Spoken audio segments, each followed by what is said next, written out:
Welcome to recipes in my way. இன்றைக்கி நம்ம அருமையான சுவையில் லஞ்ச் பாக்ஸ் ரெசிபி தான் செய்ய போகிறோம். எல்லாருமே விரும்பி சாப்பிட்ற மாதிரி பொருத்தமான சைடிஷோட இதை எப்படி செய்கிறது, இதுக்கு தேவையான பொருட்கள் என்ன பார்க்கலாம் வாங்க. குக்கரில் 1.5 டேபிள் ஸ்பூன் எண்ணெய் விட்டுக்கலாம். 1 டேபிள் ஸ்பூன் நெய், 1 டீஸ்பூன் சீரகம், 150 கிராம் அளவுக்கு 2 பெரிய வெங்காயம் நீல வாக்கில் நறுக்கினது. வெங்காயத்தை கண்ணாடி பதத்துக்கு வதக்கிடலாம்.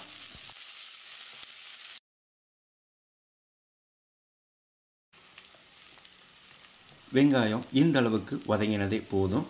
2 டேபிள் ஸ்பூன் பாசிப்பருப்பை அலசி வச்சுருக்கேன், இதை போட்டுடலாம். ஒரு 10 செகண்ட் இதை பிரட்டி விட்டுடலாம்.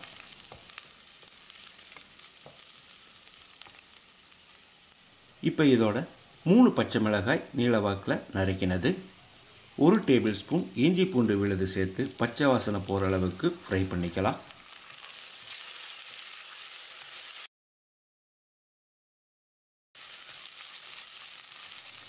இஞ்சி பூண்டு விழுது பச்சை வாசனை போயிடுச்சு.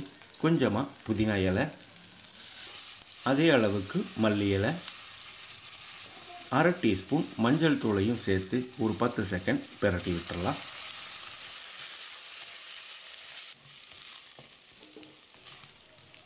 இந்த டம்ளரில் 1 டம்ளர் அரிசி 1/2 மணி நேரம் ஊற வச்சு எடுத்து வச்சுருக்கேன். அதுக்கு தகுந்த மாதிரி 2.25 டம்ளர் அளவுக்கு தண்ணி சேர்த்துக்கலாம்.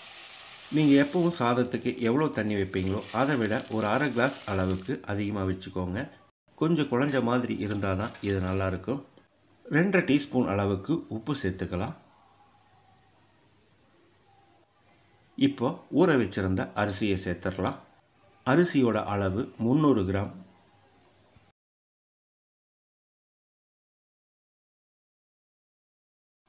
அரிசியை சேர்த்து கலந்து விட்ட பிறகு நீங்கள் எப்பவும் எத்தனை விசில் விடுவீங்களோ அந்த அளவுக்கு விட்டு எடுத்துக்கோங்க. இதுக்கு நான் 4 விசில் விட்டு எடுக்க போகிறேன். வாணலியில் 2 டேபிள் ஸ்பூன் எண்ணெய் விட்டுக்கலாம்.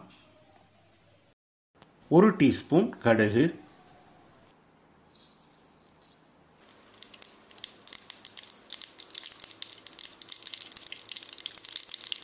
1 டீஸ்பூன் சீரகம்,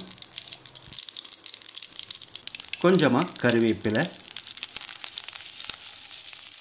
2 பெரிய வெங்காயத்தை நீளவாக்கில் நறுக்கி வச்சுருக்கேன். வெங்காயத்தை கண்ணாடி பதத்துக்கு வதக்கிடலாம்.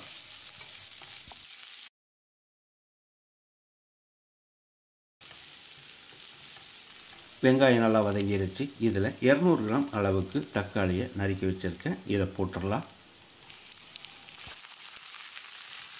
தக்காளி மசிகிற அளவுக்கு வதங்க வேண்டியதில்லை, ஓரளவுக்கு வதங்கினாலே போதும். இப்போ இதோட 1 டேபிள் ஸ்பூன் அளவுக்கு இஞ்சி பூண்டு விழுது சேர்த்து பச்சை வாசனை போகிற அளவுக்கு ஃப்ரை பண்ணிக்கலாம்.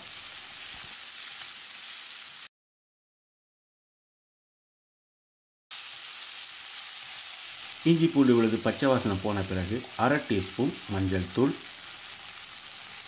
3 டீஸ்பூன் காஷ்மீரி மிளகாய்த்தூள், இது இல்லைன்னா 2 டீஸ்பூன் மிளகாய்த்தூள் சேர்த்துக்கோங்க, 3 டீஸ்பூன் மல்லித்தூள்.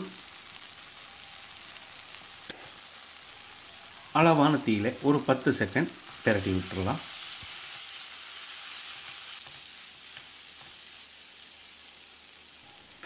அரை கப் அளவுக்கு தண்ணி சேர்த்து கலந்து விட்டு கொதிக்க விட்டுடலாம்.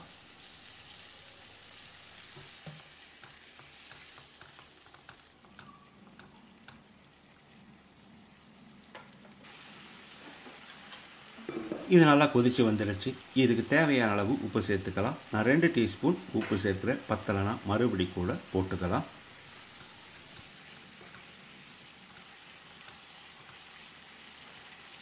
நூற்றி 150 கிராம் அளவுக்கு உருளைக்கிழங்கை நறுக்கி வச்சுருக்கேன், இதை போட்டுடலாம்.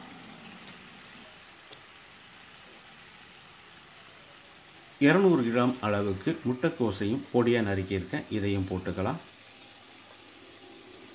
ஒரு கைப்பிடி அளவுக்கு பச்சை பட்டாணி, இது ஆப்ஷனல் தான்.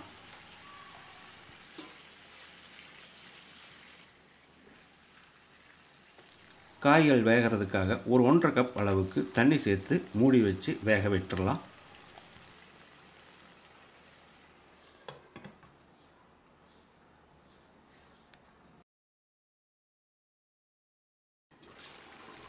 காய்கறிகள் எல்லாமே நல்லா வெந்துருச்சு. இதில் 1 டீஸ்பூன் கரம் மசாலா, கொஞ்சமாக பொடியாக நறுக்கின மல்லி இலையும் தூவி கலந்து விட்டு இறக்கிடலாம். அருமையான சுவையில் முட்டைக்கோஸ் உருளைக்கிழங்கு மசாலா ரெடி ஆயிருச்சு.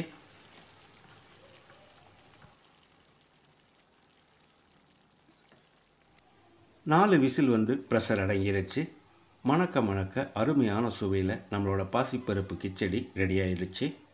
இதே மாதிரி இதே அளவுகளோட நீங்களும் செய்து பாருங்கள். இந்த வீடியோ பிடிச்சிருந்தா லைக் பண்ணுங்கள், கமெண்ட் பண்ணுங்கள், ஷேர் பண்ணுங்கள். சப்ஸ்கிரைப் பண்ணாதவங்க சப்ஸ்கிரைப் பண்ணுங்கள். மறக்காமல் பெல் பட்டனை கிளிக் பண்ணுங்கள்.